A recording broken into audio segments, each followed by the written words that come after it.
Hello bibliophiles, my name is Tanvi Dikshit and welcome back to my channel. Thank you so much for clicking on another video, and if you're new to this channel, please go and watch all the other review videos that I've done up until now. In today's video, I'm going to be reviewing War of Lanka, the fourth book in the Ramchandra series by Amish Tripathi. Before we start with the review, let me give you a small introduction about the author. Amish Tripathi is a 49-year-old Indian author who writes books on Indian mythological fiction or Hindu mythological fiction, if you will. He's best known for his Shiva trilogy, which has 3 books: The Immortals of Maluha, The Secret of Nagas, and The Oath of the Vayuputras, and of course his Ramchandra series, out of which this one is the 4th book. His forte is that he picks up stories from Hindu mythology and gives them a kind of modern twist to make the characters more relatable and also to make the tales more believable and relevant to the modern society. Now, before I start with this review, let me give you a disclaimer.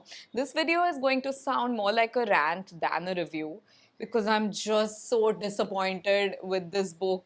It's unbelievable how disappointed I am. I'm also going to highlight some positives that I found in the book. I'm going to try my best to highlight the positives as well. And before you guys get mad at me about me making a rant video about, a book by one of the most popular Indian authors, let me tell you that I have been a huge fan of Amish Tripathi's writing. I remember I picked up his first book, The Immortals of Maluha, when I was literally in school, and I instantly became a fan. I loved how he spun this whole world of fantasy around Hindu mythological stories that I had grown up reading and listening to. And, I was one of those people who would finish a book of his and then would wait excitedly in anticipation for the next book to release. I was a fan of Amish Tripathi's writing until I picked this book up. First things first, let's talk a little bit about the book itself. The book is 475 pages long and it's divided into chapters. The style of writing is a combination of descriptive background stories along with certain dialogues. The writing is simple, a bit too simple for my liking, but more about that later. But I will tell you one thing, you will need to know a lot of references from the previous books. So if you're picking this up, it would be ideal if you've read all the 3 previous books. The first book in the series is Ram, the Scion of Ikshvaku, which is based on Ram's life. The second book is Sita, Warrior of Mithila, which is based on Sita's life. And the third one is Ravan, Enemy of Aryavarta, which is of course based on Ravan's life. This is the 4th book in the series, and this is the book where all these 3 backstories of these 3 characters sort of come together and the life paths of the characters start intertwining with each other. So it would really help if you've read all the previous books. It would also help if you have some knowledge about the basic storyline of Ramayana. For those of you who are not familiar with Ramayana, let me give you a quick brief. Ramayana is one of the Hindu mythological epics. It tells the story of our hero, who's Ram. Ram is the king of Ayodhya and he is one of the most righteous men of the time. Ram is married to Sita, who is the princess of Mithila and who is a warrior queen. Ravan is the king of Lanka. Eventually, Ravan goes on to kidnap Sita, who's Ram's wife, and as a result, Ram declares war against Lanka to avenge his wife and also to bring her back home safely. As the name suggests, this book starts off after Sita is kidnapped by Ravan and goes on to narrate the entire story of the War of Lanka. Coming to the characters in the book has way too many important characters for me to be able to give you a lowdown on each one of them. But apart from the 3 main characters, Ram, Sita and Ravan, I think the ones that leave the most impact on you are Kumbhakarna, who is Ravan's brother, Indrajit, who is Ravan's son, Mandodari, who is Ravan's wife, and Bharat, who is Ram's brother. And now finally coming to my verdict on the book, this is where the rant begins. I am so disappointed. I really did not like this book. I really did not. Let me start by telling you what infuriated me the most about this book. The language. The language is so simplified, too simplified, almost to the point of sounding juvenile or childish. It feels like you're trying to tell a story to a 3-year-old who does not understand anything of the world. That's the tone this entire book has been written in.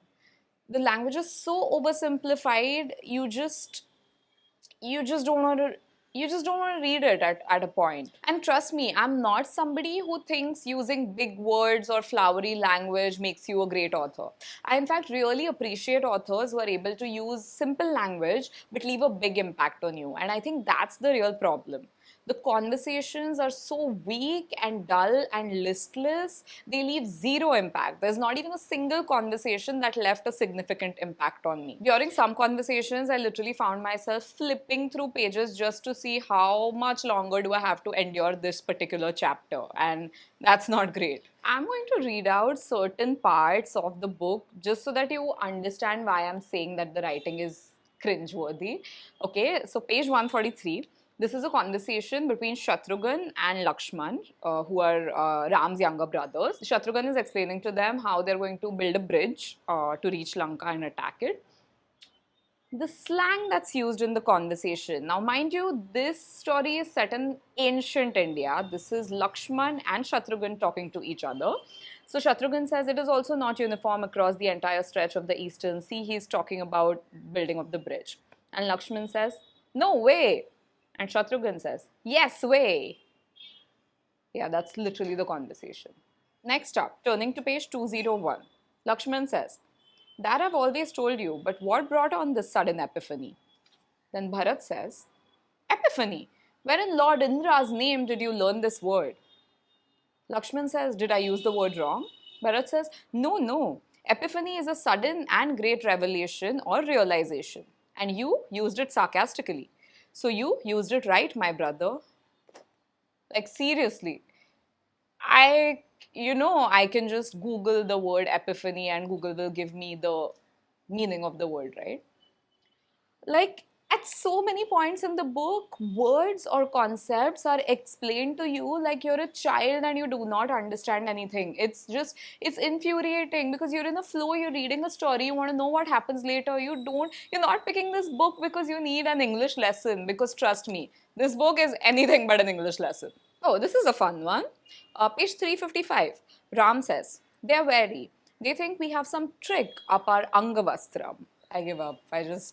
I give up. There are also points in this book, and I'm not kidding when I'm saying this, where the four brothers are talking to each other and they address each other as bro, like, hey, bro, or what the hell, or I mean, he has used so much modern slang in the book, and it just does not sit right. But because the setting, the names of the characters, whatever is going on, is extremely ancient, and it's just like, no way, and what the hell, and hey, bro, like that just does not. It just kills the whole vibe of the book so badly, and it's so cringe. It's so cringe.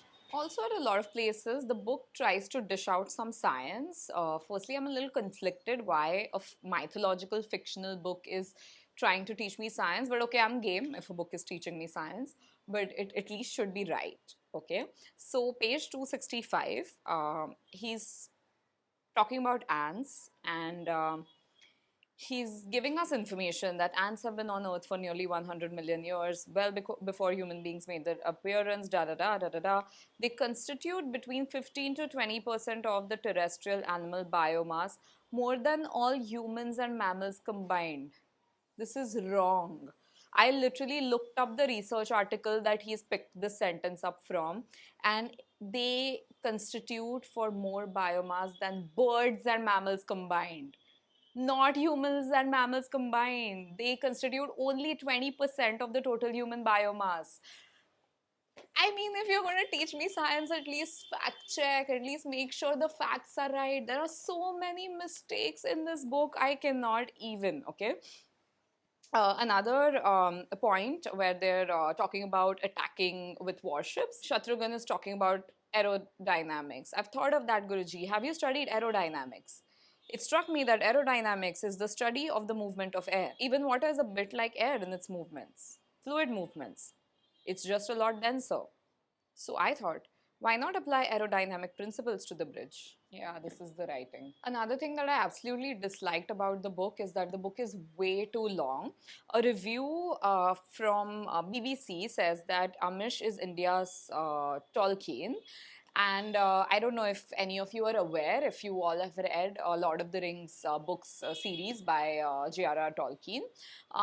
You know how he writes in this very like descriptive style where he'll describe the entire landscape and every character and all the feelings and how the weather is and all of that before he actually begins with the battle.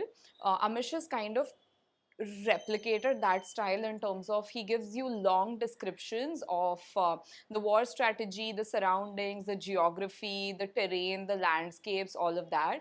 But they are a little bit boring, to be honest. At so many points, I found myself to be completely lost and confused about which river he's talking about and which direction is the army marching in. Like, he's tried to be descriptive in the Tolkien style of writing, but he's not very clear. Like, I wasn't able to form a clear picture of the landscape or of the rivers or mountains or islands that he was talking about in my head. And he's repeated a lot of facts and names of rivers and all of that a lot of times, like geographical facts especially, to a point where it just gets so boring that you lose the track of what's happening. Like, I feel like if you remove all the repetition, the book could be at least 50 pages shorter. As much as I am disappointed with Amish, I'm also disappointed with the editors of the book because the editing is barely there. Like, there's so much repetition. There are so many mistakes, like not just grammatical mistakes, but factual mistakes as well in the book that it's troubling. Now, coming to the things that I actually loved about this book, like I said before, I will try to highlight as many of them as possible. Uh, there is a reason why I've been a fan of Amish Tripathi's writing for all these years. I love how he manages to humanize gods, how he manages to make mythological tales seem so relevant to us lay people. In this particular book, I loved how he's described Kumbhakarna's character. You feel so emotionally attached with that particular character. I loved how he continues to shatter the image of Ravan as the quintessential bad guy or like a horrible human being, a monster.